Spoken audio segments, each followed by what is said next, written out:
Hi everybody, Dan Illman along with Matt Bernier, the DRF Bets race of the day for Wednesday, February the 21st. Race number 9 at Gulfstream Park, and if you sign up for DRF Bets right now, you will be rewarded with a $200 free bet, no deposit required. All you got to do is go to drf.com/join. Please use the promo code FREEBET09. Let's take a look at this field of turf sprinters.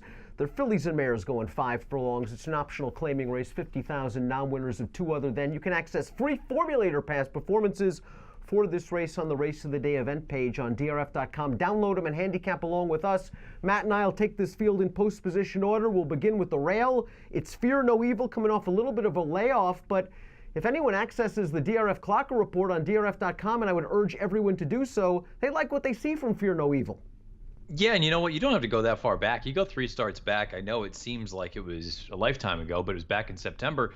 That's a respectable effort in that starter allowance at Belmont Park. If you think that she can get back to that effort off of this little bit of a layoff for Albertrani, there's no reason to think that she's not going to work out a decent trip in here. I think there should be enough pace in front of her. Much improved. She started her career with 9 straight losses, but the light bulb has come on. The last race is just a pitch against Miss Locust Point, who of course won the Fritchie last week. I liked her race before that. It was an off-the-turf race on dirt. She looked solid, overcoming a little bit of a 4-wide journey to win. Her turf form is good. We'll see what we get off the layoff. 12-1 in the morning line. There are a lot worse 12-1 shots in the world. The 2 is Goldwood, and trainer Alan Goldberg historically does very, very well with turf sprinters. This horse took the long way around last time to win a non-winners of 1 other than over this course and distance. Did you get the feeling that race was dominated by closers, or did you really like what you saw from Goldwood?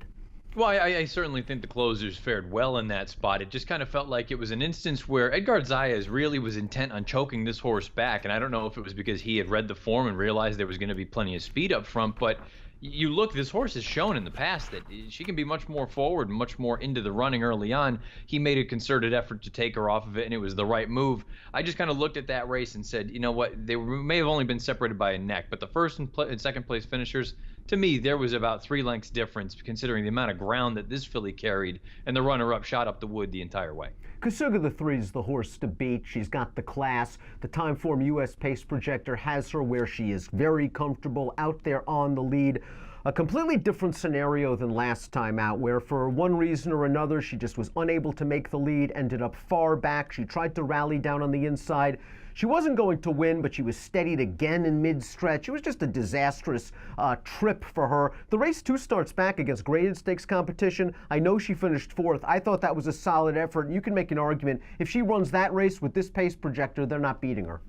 Particularly when you see the horses that she ran against that day. You see the likes of Lowell and Morticia in there. Those fillies would be barred from the wagering in a race like this. So if you can get back to an effort like that, she's certainly the horse to beat. You mentioned the pace projector. If something like that works out, she's going to be tough. There's just a part of me that looks at it and says, isn't she going to be way over bet in here? Isn't she? I know 2-1 in the morning line, but I think she's going to be closer to even money, 6-5. And I do wonder if someone else is going to at least put a little more heat than what the pace projector has in store for her. Right there, it's a fairly loose and easy lead for Kasuga. But right next door is the 4 Day to Day. And Day to Day, this is her turf debut. Maybe she won't show the same speed she's been showing on dirt on the turf, but she's pretty fast on the dirt. We do have a formulator fact to consider, though, for trainer Kelly Breen. Just a fantastic trainer with a bad formulator fact. Past 5 years, older horses dirt to turf 0 for 34. The Dam did win on the turf. Yeah, I was going to say the Dam was 1 for 5, and she was 4 times in the money on the turf. For what it's worth, awesome, of course, 8.5% with first-time turf runners. It's interesting to see Jose Ortiz stays aboard. They're going to go over here. I kind of feel like you throw your hands up and say, it wasn't really working out on the dirt. She's always been more of a nibbler than anything. Maybe the transition over the turf will help. The problem is, I think she, if nothing else, just kind of adds to the pace situation, may make life miserable for Kasuga.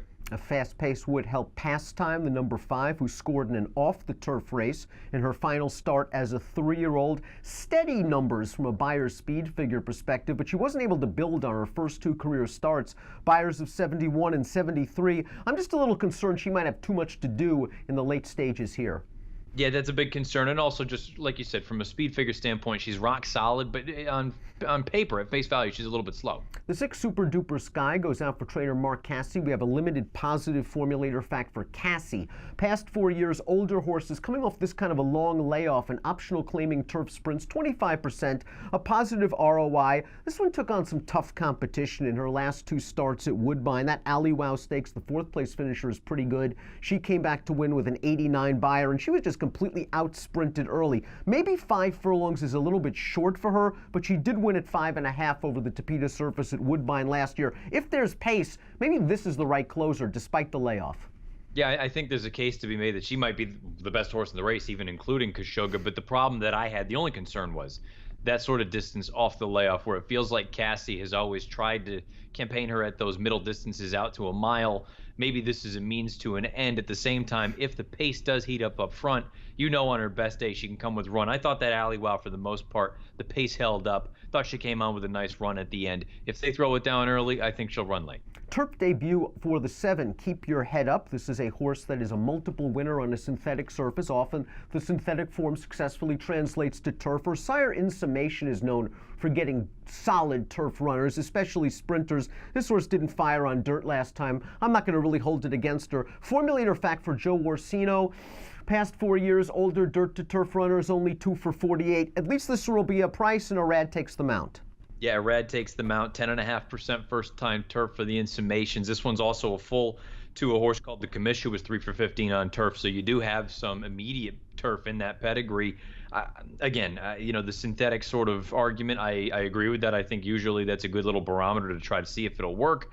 I'm not going to hold the dirt race against her. If you think that she can get back to a run like she did 3 or 4 starts back, she's not without a chance. 2 ways to look at the number 8, Atia, going out for Jorge Navarro. 1, she simply needed that last race against tougher horses. She was returning off of a long layoff. Or you could look at it and say, listen, she didn't pick her feet up. She was last all the way around the track. Maybe she can't run anymore. What's your take? I'm kind of leaning toward the latter, saying, you know what, she never picked her feet up at any point. Look, dangerous to throw Jorge Navarro out, especially down in South Florida, but based on what she had done, and I suppose if you tell me that she's going to be 5, 6, 7 to 1, maybe you can take a flyer, but at the same time, I kind of look at it the same way I look at David Jacobson's runners. When they don't take money, they usually don't run. She's a pass for me. Class dropper that couldn't show a little bit of speed. Maybe she works out a nice trip tracking 3 wide. We'll learn a lot about her when they swing into the stretch. Let's take a look at our top selections for race number 9, our DRF Bets race of the day. I think we both agree that if the good Kasuga shows up and gets an easy lead, she's going to be real hard to catch. But we'll take stabs against her. You like the 2 Goldwood, 8 to 1 on the line. Yeah, I just thought that last run was good enough. It wasn't spectacular. I thought it was actually a pretty heady ride, all things considered, from Zayas. Like we said, maybe it felt like that race fell apart a little bit. But I like the fact that if for some reason things don't heat up and that pace projector is accurate, she's shown in the past that she can be more forward and she can be right there up there with Khashoggi. If they throw it down early, I know that she can sit from a little bit off of it. And I think maybe you don't get 8 to 1, but I think you get a nice middle number. Goldwood's my second choice in the race. I went 6, 2, 3, and 1. Super Duper Sky, 6 to 1 on the morning line. I think I'd take 9 to 2 based on her company lines. This layoff is very, very concerning. However, I'm worried that she'll get run right off of her feet, but she did win at 5.5 off a mini layoff at Woodbine. It makes me think that if there is some hitting up front, she'll be comfortable despite cutting back to 5 furlongs. Again, 6, 2, 3, 1 for me. Matt likes the price, the 2 Goldwood, 8 to 1 on the morning line. If you're playing from home, please consider DRF Bets. If you sign up, a $200 free bet is yours. No deposit required at drf.com/join when you use the promo code FREEBET09. Approximate post time for the DRF Bets Wednesday race of the day. The 9th at Gulfstream is 4:37 Eastern. Best of luck.